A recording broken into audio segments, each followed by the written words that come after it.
All right, gotta make sure I don't fall off of this. Okay, so today we're actually going to be talking about the new Lumix S9.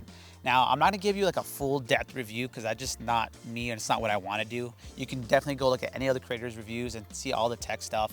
I just want to talk about how I use it and how useful it is in my artillery. There's a lot of reviews that a couple of my friends have made that I think you should definitely check out. They go way more in depth about it. But again, I just want to show you my thoughts, the things I like and the things I don't like and why I would or wouldn't buy it. So kind of getting through the spec part first, just to get out of the way. This thing is a 6K recording machine that has a 26 megapixel sensor.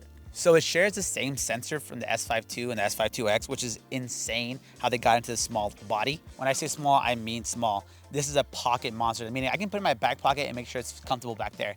Especially with the 26 millimeter they give you. Let me talk about that 26 millimeter real quick. It's one of their selling points for the camera, but it just doesn't intrigue me. The idea was right, the execution was horrible. And by that, I mean it's a fixed f8 lens with no front cap, and it feels really cheaply made. I think the image you get out of it is okay, but again, it's fixed to f1.8. You really don't have any liberty with it. I wouldn't personally buy it. If it hadn't come in the package itself when I got the camera, I would have never touched it. And I just want to say to Lumix, I'm not hating on it, but at the same time, come on, what are you guys doing? I know I haven't really talked much about how it looks, but just one last thing is it does come in different colors.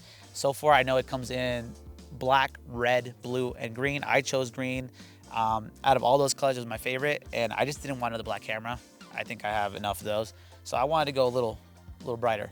So I also do have the smaller hand grip because it kind of has like a Leica body style where it's kind of hard to grip and there's really no robust handle.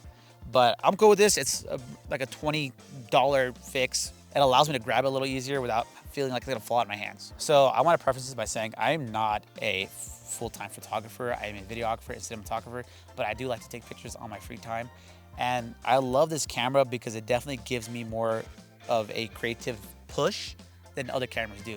And what I mean by that is it has this little LUT functionality on the back of the camera that allows you to import your own LUTs and shoot straight at the camera. That kind of means you don't have to shoot a bunch of raw pictures, dump them into your computer, and then edit one by one by one. If you already have a look you know you're gonna put on all your photos, you can import them straight into your camera using the Lumix app.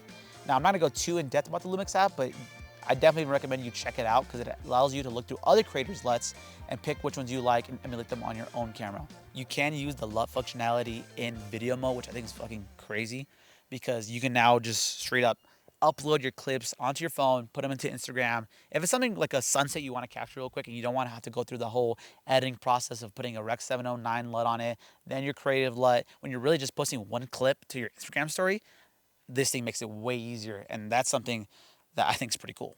Before I move on to the video side, which I kind of already have, there is a Camry right behind Peter that's going to make a lot of noise and ruin this shot. And they're slowing down to watch. I'm not famous. I'm just making dumb reviews.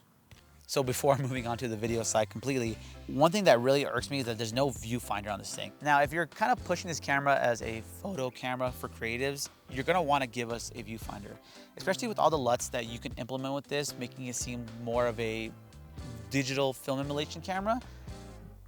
Where's the viewfinder? I know a lot of you might think, oh, well, that's kind of pretentious. You don't need a viewfinder. But for someone that feels really weird, just kind of having the camera in my face like this when I take photos and not closer, it just bugs me because I have a muscle memory of taking photos on the X100V or my other Canon cameras or my Sony cameras.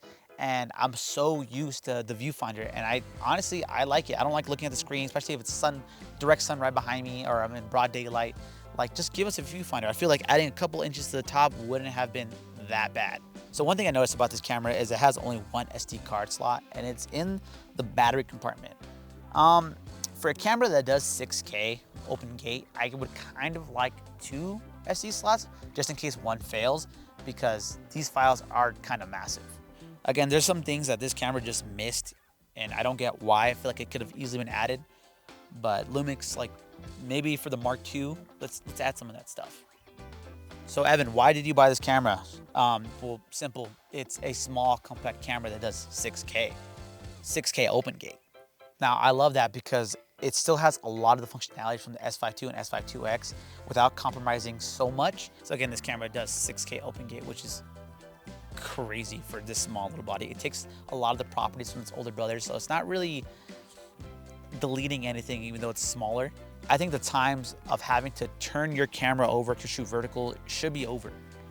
Maybe one of your clients wants to shoot vertical and horizontal, but you only shot for one space. But again, this gives you the capability to just kind of cover your ass in multiple situations. And for those of you who don't know what 6K open gate is, which again, I didn't know much about it until last year, it's just using the full sensor of your camera, meaning it's gonna shoot in that 3:2 space where it's using the full sensor so you can crop into horizontal or crop to vertical whenever needed.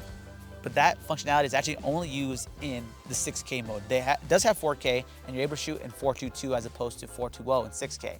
But I just shoot everything 6K because why not? Like I said, it'll cover my ass in the future, especially if I want to recrop it for vertical. The sensor on this thing is absolutely beautiful. Again, S5 sensor, so you're gonna get those beautiful Lumix colors. And also what's cool is that it keeps all the support from the last cameras. Like for one instance, it has anamorphic D-squeeze, which I think is so crazy for a content creator camera. I actually been pairing these with the Blazar Remus lenses, which I think I'm gonna make a review on them because they're so beautiful. And they're so beautiful on this camera that I definitely wanna show a couple of images from that right now. These were all shot on the S9 at 24 frames, 6K open gate. Now this is true anamorphic support, and I think it's stunning. It does have higher frame rates as 6K 30, but when you drop it down to 4K, it unlocks 4K 60, 4K 30, all that. And it does have Lumix's new auto phase detect, which is I guess not brand new, it came with the S5 IIs, but I'm just glad that Lumix finally stepped it up and is competing with other brands such as Sony and Canon. And this camera also has great stabilization because you're not gonna be rigging this camera up with a bunch of handles and battery packs. You're gonna be taking this as it is. So you wanna get rid of those micro jitters, and Lumix's stabilization is honestly top tier. This truly is a content creation camera. Now, again, like I said, I do have some nitpicks with it, meaning there's no viewfinder, the record limit. And honestly, one of the biggest things is the price. Now, I do wanna be completely clear, I did get this camera for free on a trip to Japan, but that's not gonna stop me from telling you my actual thoughts about it. This camera has served me so well. It's been in my backpack for almost every shoot I go on, especially for behind the scenes content creation. But there are some things that if I hadn't gotten it for free that I might not have been able to overlook. Like again, no viewfinder for a photo-centric camera. Like, come on. Like, it's simple. If the X100V can do it, you guys can do it too. It's a little frustrating. So again, one of the biggest downfalls of this camera is the price. It's too close to the S5 II. Like, it's only like a $200 difference, whereas I would rather just pay the $200 extra and go for the S5 II. I don't know if they shot themselves in the foot with this camera, only because I think they could have made it a little cheaper. I know it's a big company that you really just, that's just what it is, but maybe making this camera like $1,000, I feel like it would have been flying off the shelves. And again, this is not a bad camera, but if you're gonna price this around $1,500 to $1,600, I would expect a little more, or I'd expect you just to drop it down a little bit and make it an actual competitor for other compact cameras. Again, it's not a bad camera. I use it for a lot, but I just don't know if I would have bought it with my own money. That's not to say I wouldn't have looked for a good price on it, maybe if it was a secondhand or it was on sale. I definitely think this is worth looking at. Again, there are so many other videos on the internet talking about all the specs. I really just did a really broad overview of what I use it for. Again, this is more of just like, I'm gonna put this in my camera bag. I'm gonna go shoot stuff with some friends. I'm gonna go shoot some behind the scenes of other stuff. For what it's made for, it definitely works. I just wish they would have thought a little more about the consumer. I like that they're trying to bring this into Panasonic. What a noob. A rookie. He knows more. He knows more. Let him see the show. What do you think about it? About what? The S9. I think in more capable hands, it's amazing. I'm kidding. Evan's great. The S9, I personally love it. I know a lot of people have mixed opinions about it. I plan on making this, not this, pretty much like one of my dedicated YouTube content creation cameras. We even shot a documentary on it, and it worked just fine. I'm in love with Lumix, the Lumix line cameras. Like, I personally own the S5 II and the S5 IIX, also the GH7, which I might make a review on later if you guys want that. But the S9 is definitely something I will hold on to until there's something better. I'm not married to any company. Like, the camera I'm shooting on right now is actually the FX3. I'm not gonna sit here and say, this is amazing, you need this, get it now. No, look up what it could help you with, and if it fits your needs. If it doesn't, maybe this is a skip. If it is, cool. I'm glad I could help you figure out what this is used for. All right, so I'm actually losing a lot of sun, so I should probably wrap up this review maybe I shouldn't even call it a review because it's mostly just me sitting up a camera randomly in the mountains and talking about a camera that I use. If you want more information, I'll link down some videos that I thought were useful in the description below.